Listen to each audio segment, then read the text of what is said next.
वंदे गो मातरम। मित्रों, ज्योतिर्मय गौमनी संस्थान में आपका हार्दिक स्वागत है। मित्रों, आज हम बात करने जा रहे हैं ओरल कैंसर के बारे में, मुंह के कैंसर के बारे में।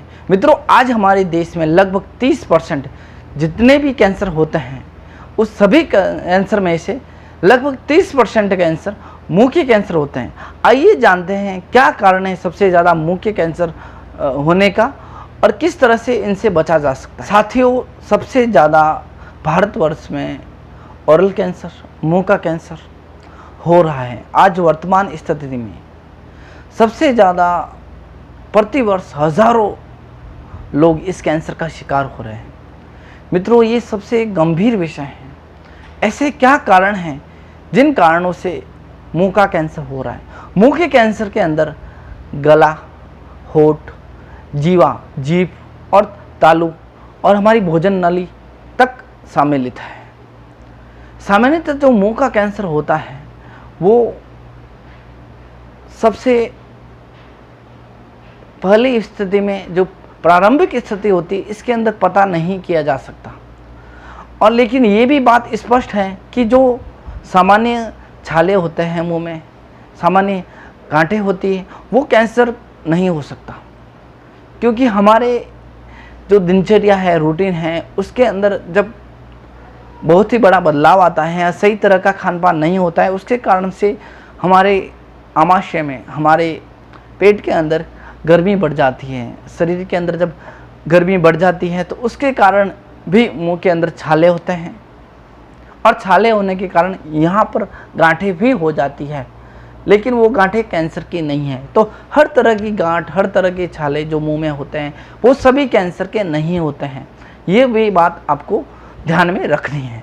जब हमारे मुंह में छाला या गांठ या खाने संबंधित किसी भी तरह की कोई दिक्कत होती है, जब हम भोजन संबंधित दिक्कत होती है, हमारे दांतों के अंदर दिक्कत होती है, पायरिया हो जाता है या दांत संबंधित अन्य प्रॉब्लम या मसूड़ों के अंदर सूजन, मुंह के अंदर बदबू आना और भी बहुत सारे कारण, जो भोजन संबंधित या खाना खाते समय जो दिक्कतों का हमें सामना करना पड़ता है, या भोजन नली के अंदर या गले के अंदर यहाँ दर्द महसूस होना, तो ऐसी स्थिति में पेशेंट के मन में एक ही ख्याल आता है, क्या गले का कैंसर तो नहीं है, या जो मुंह में छाला हुआ है ये कैंसर तो नहीं है, जो गले में गांठ हुई है वो कैंसर तो नहीं है।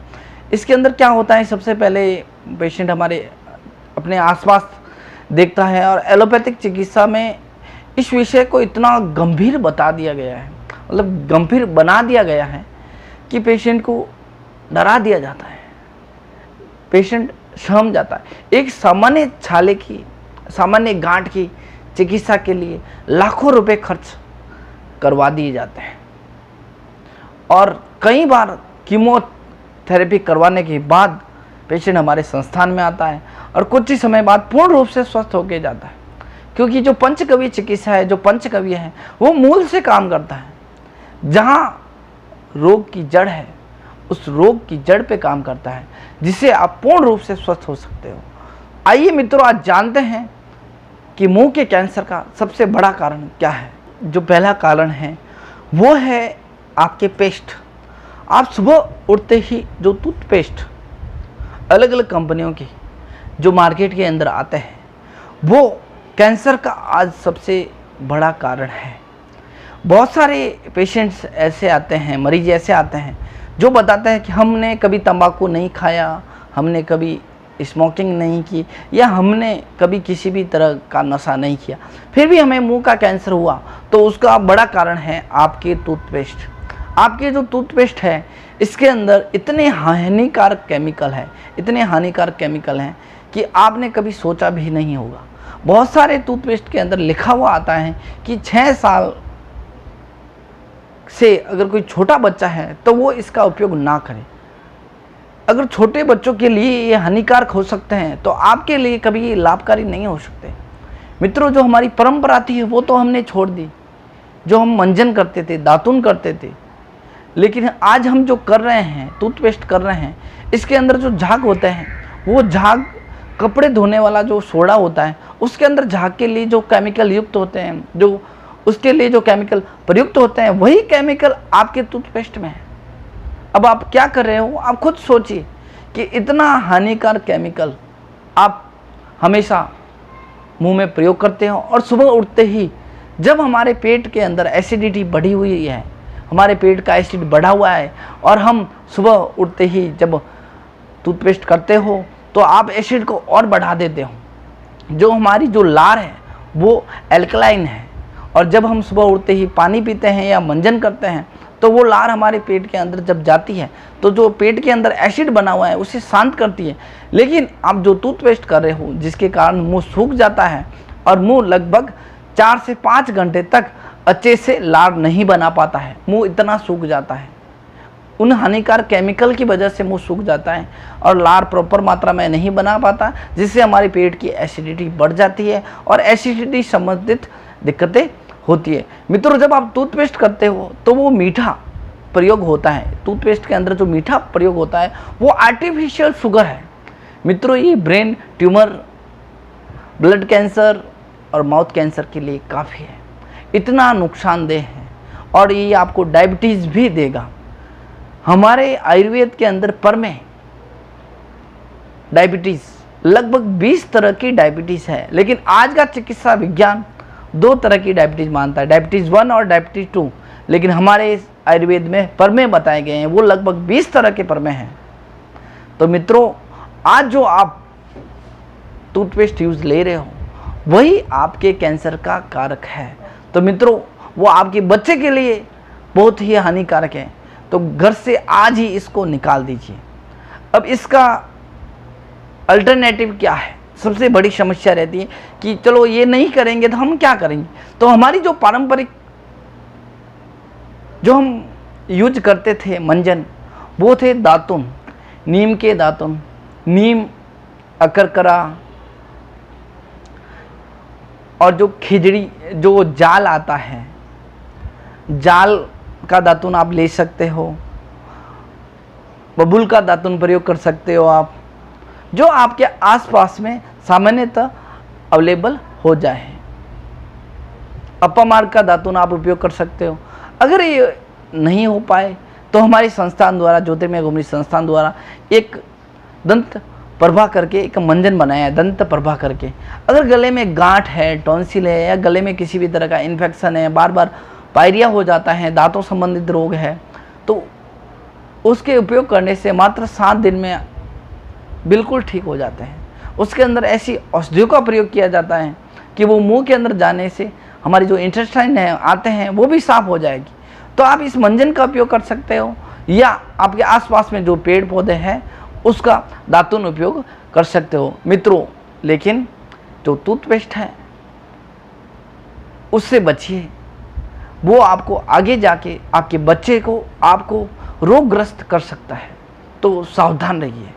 जब वात और पित्त मिश्रित होके मांस में आते हैं, जब मिश्रित होके रक्त में आते हैं, जब मिश्रित होके ब्रेन में आते हैं, मस्तिष्क में आते हैं, जहाँ वात और पित्त मिश्रित होके एक भयंकर रूप में प्रकट होते हैं, जब बहुत ही कुपित होके प्रकट होते हैं, वहाँ कैंसर की उत्पत्ति करते हैं।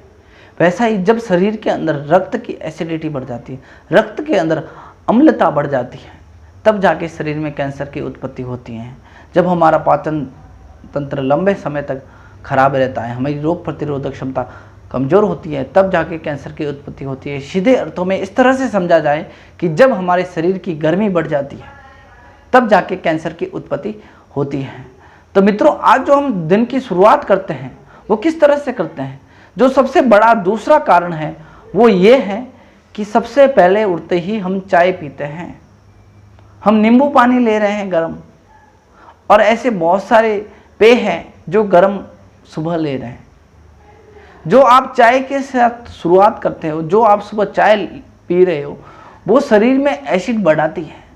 जब आप सुबह उठते हो, जब हम उठते हैं तब हमारे शरीर के अंदर, पेट के अंदर एसिड बढ़ा हुआ होता है, एसिडिटी ऑलरेडी बढ़ी हुई होती है, और उस समय क्या कर रहे हैं, चाय पी के हम एसिड को और बढ़ा रहे हैं, हमारा पाचन तंत्र हम खुद खराब कर रहे हैं।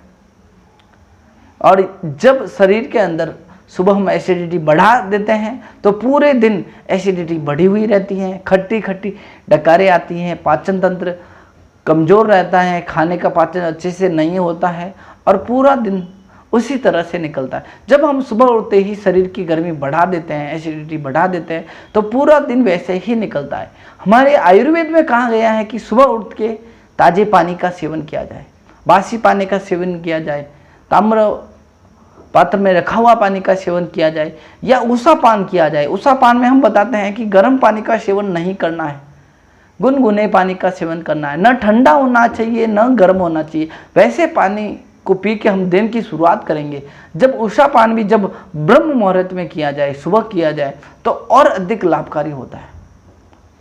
लेकिन आप ऐसा नहीं कर पाओ तो आप जिस समय उठो उस समय ताज़ा पानी ले सकते हैं, ताम्र पात्र में रखा पानी ले सकते हैं। जब हम इस तरह से दिन की शुरुआत करते हैं तो पाचन तंत्र अच्छा रहता है, रोग प्रतिरोधक क्षमता अच्छी रहती है। तो जो गलत तरीका है दिन की शुरुआत का, जो दिन की शुरुआत में हम ले रहे हैं गर्म चाय जो एसिडिटी बढ़ाने वाली है, वो कारण मुंह के कैंसर का प्रमुख कारण है। जो हम क्रिया कर रहे हैं ये मुंह के कैंसर का प्रमुख कारण है और भी सभी कैंसरों का भी कारण ये है। तो चाय आपको बिल्कुल बंद कर देनी है। चाय की जगह क्या लें? चाय की जगह सबसे पहले उठने के बाद आप ताज़ा पानी ले सकते हैं। उसके बाद भोजन अवश्य लें। भोजन के अंदर दही बहुत ही अद्भुत औषधि है। पंचगव्य का सेवन करना है आपको। दही का सेवन, छाछ का सेवन सुबह अवश्य करना है। ये हमारे आयुर्वेद में हजारों साल पहले बता दिया कि जो हमारे सुबह का समय होता है वो शरीर के अंदर कफ बढ़ा हुआ होता है और उसके लिए दही अति उपयोगी है। अगर हम दही का सेवन करेंगे तो हमारा पाचन तंत्र बहुत ही मजबूत रहेगा। तो सुबह आपको दही का सेवन अवश्य करना चाहिए और दही का सेवन आप गुड़ मिला के भी कर सकते हैं।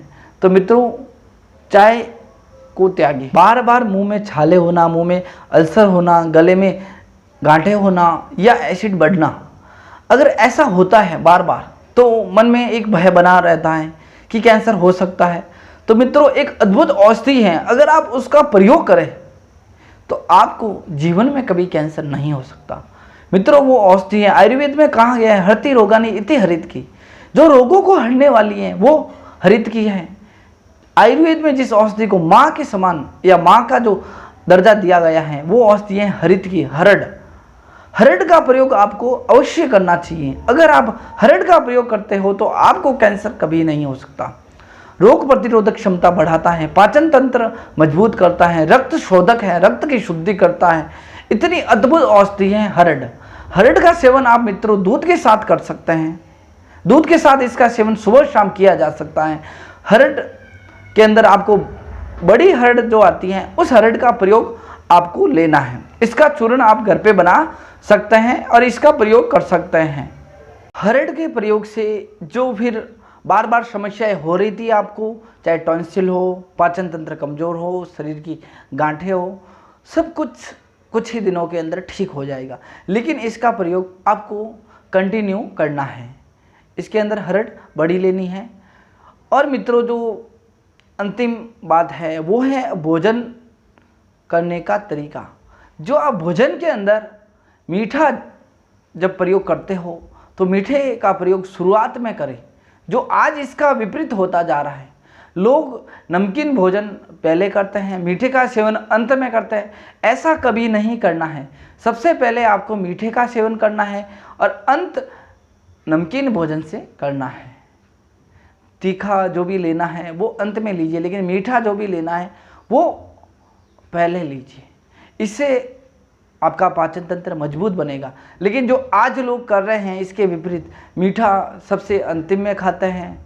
जैसे ये पश्चिमी संस्कृति थी और पश्चिमी संस्कृति को हम अपना के अपनी संस्कृति को भूल के जो मीठे का सेवन हम करते हैं वो भोजन के अंत में करते हैं। इससे पाचन तंत्र खराब होता है।